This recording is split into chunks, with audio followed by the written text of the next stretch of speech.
بسم اللہ الرحمن الرحیم۔ السلام علیکم۔ میں کلاس دہم کو دی ایجوکیٹر سول لائن کیمپس کی جانب سے دیے جانے والے آن لائن لیکچر پر خوش آمدید کہتا ہوں۔ آج ہمارا اردو کا لیکچر نمبر 35 ہے، جس کا عنوان ہے نظم فاطمہ بنت عبداللہ کے اشعار کی تشریح۔ یہ کلی بھی اس گلستان خزاں منظر میں تھی، ایسی چنگاری بھی یارب اپنی خاکستر میں تھی۔ کلی گنچا مراد فاطمہ، گلستان باغ گلزار، خزاں کہتے ہیں پت جھڑ کا موسم، چنگاری شرر کو کہا جاتا ہے، خاکستر کے معنی ہوتے ہیں راکھ۔ اس شعر کا مفہوم یہ ہے، ایسا گنچا بھی اس پت جھڑ کے موسم کا منظر دکھانے والے باغ میں موجود تھا، ایسا شرر مسلمانوں کی راکھ میں اب تک موجود تھا۔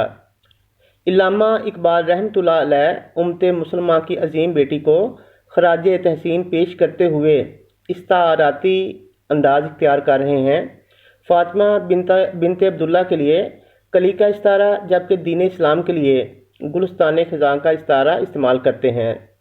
شاعر کا کہنے کا مطلب یہ ہے کہ دین اسلام کے گئے گزرے دن میں جب گلستان اسلام پر خزاں کا دورہ تھا، ان حالات میں فاطمہ بنت عبداللہ جیسی ننھی کلی کھل کر اپنی خوشبو کو سرعام کر رہی تھی اور اہل دنیا کو پیغام دے رہی تھی۔ دوسرے مصرع میں شاعر یہ کہتے ہیں کہ دین اسلام کی راکھ کے اندر اللہ تعالیٰ نے چنگاری کو محفوظ رکھا ہوا ہے، جیسے ہی راکھ کو مٹایا جائے گا یا ہٹایا جائے گا، نیچے سے چنگاری برآمد ہو جائے گی، جو کسی وقت بھی شعلہ بن کر اہل کفر کو ختم کر سکتی ہے۔ اس لیے شاعر اس شعر میں فاطمہ بنت عبداللہ کے لیے چنگاری کا استعارہ بھی استعمال کرتے ہیں کہ اس ننھی سی چنگاری نے شعلہ بن کر کفار کی فوج کو جلانے اور اس کو بھسم کرنے کا عظیم کارنامہ سر انجام دیا۔ بقول اقبال، شعلہ بن کر پھونک دے خاشاک غیر اللہ کو، خوف باطل کیا کہ ہے غارتے گرے باطل بھی تو۔ اپنے صحرا میں بہت آہو ابھی پوشیدہ ہیں، بجلیاں برسے ہوئے بادل بھی خوابیدہ ہیں۔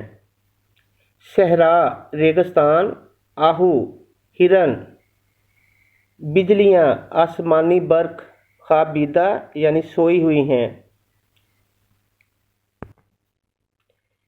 اس شعر کا مفہوم یہ ہے، اپنے صحرا میں بہت سے ہرن موجود ہیں، اگرچہ بادل برس چکا ہے لیکن ابھی بہت سی بجلیاں ابھی تک ان برسے ہوئے بادلوں میں موجود ہیں۔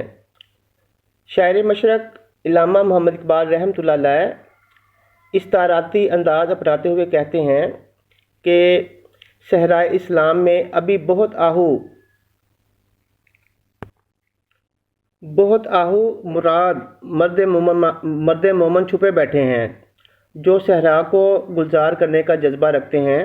ریگستان اسلام کے باسی یہ ہرن یعنی مسلمان چھپے بیٹھے ہیں، جو اسلام کے دشمنوں پر جھپٹنے کے لیے تیار بیٹھے ہیں۔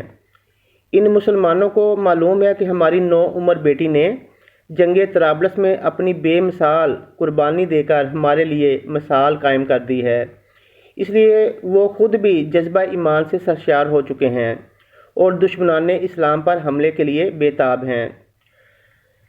دوسرے مصرع میں شاعر کہتے ہیں کہ بادل برس چکا ہے، لیکن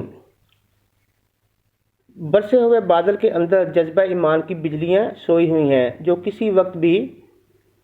کسی بھی وقت مسلمانوں کے اندر بیدار ہو سکتی ہیں۔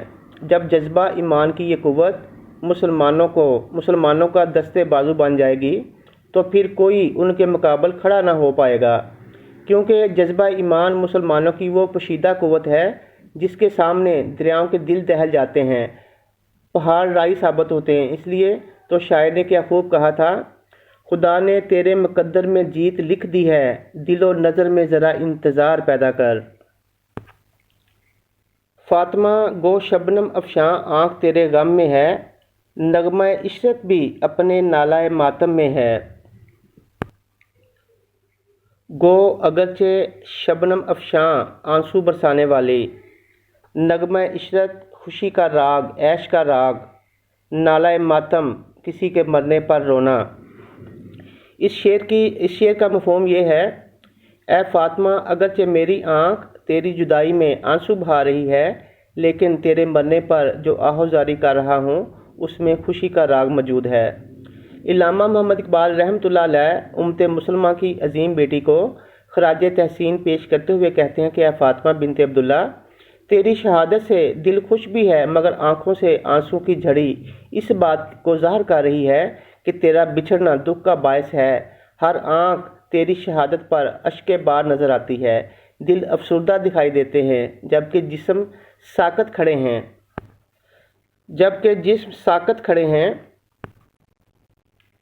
دوسرے مصرع میں شاعر کہتے ہیں کہ ہماری آنکھوں میں بظاہر آنسو تیرتے ہوئے دکھائی دیتے ہیں لیکن ہمارا دل آپ کی شہادت پر اللہ کا شکر ادا کرتے ہوئے خوشی محسوس کرتا ہے۔ آپ کی جدائی ہمارے لیے ظاہراً غم کی ایک صورت ہے لیکن اس غم میں خوشی کے شادیانے چھپے ہوئے ہیں، کیونکہ ہمیں معلوم ہے کہ بندہ مومن کے لیے شہادت سے بڑھ کر کوئی اور اعزاز نہیں جو وہ حاصل کر سکے۔ شاعر مشرق کچھ ایسا ہی فرما گئے ہیں کہ شہادت ہے مطلوب و مقصود مومن، نہ مال غنیمت نہ کشور کشائی۔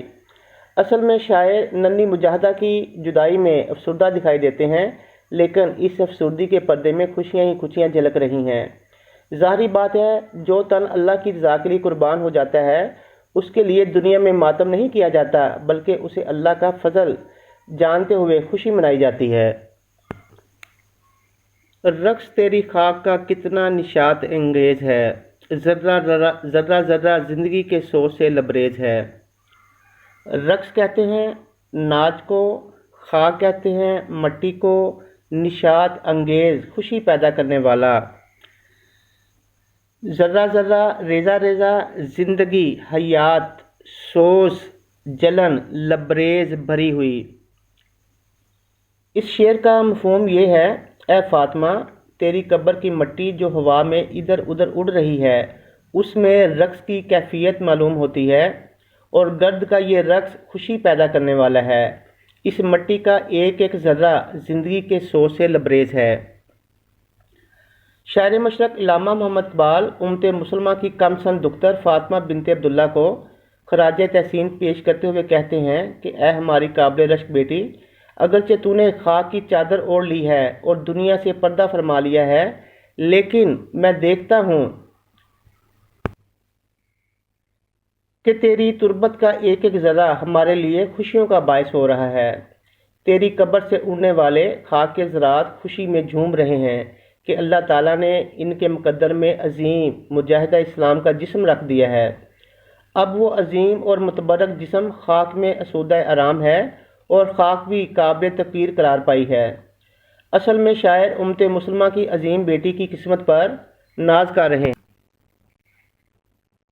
کہ زمین والے اس لیے خوش ہیں کہ اس کا تعلق نسل آدم سے ہے اور خود زمین اس لیے رشک کر رہی ہے کہ فاطمہ بنت عبداللہ نے اپنا خاکی وجود راہ خدا میں قربان کر کے اسے بھی عزت اور سرفرازی عطا کر دی ہے، کیونکہ آج وہ جس مٹی میں آرام فرما رہی ہے وہ خاک اندر سے گلزار جنت کا روپ اختیار کر چکی ہے۔